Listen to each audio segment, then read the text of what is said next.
अस्सलाम वालेकुम गाइस। अॼु पाण सिखंदासीं कि जीवन क्लास जे सिंधी सब्जेक्ट जा ज़बानी सवाल कहिड़ा आहिनि। त ज़बानी सवाल हे आहिनि। सवाल नंबर पहिरियों, तव्हांजो नालो छा आहे? सवाल नंबर 2, तव्हांजे वालिद जो नालो छा आहे?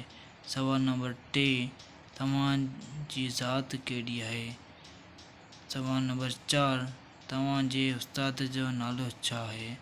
सवाल नंबर 5, तव्हां कहिड़ी क्लास में पढ़ो था? सवाल नंबर 6, तव्हांजे स्कूल जो नालो छा आहे? घटि में घटि हे 6 सवाल ॿारनि खे KG1 में यादि कराइणा आहिनि, जीअं हुन जो माइंड रिकवर थी वञे या अॻिते लाइ KG2 में ग्रेड 1 में वो समझी सके ऐं लिखी सके। जज़ाकल्लाह।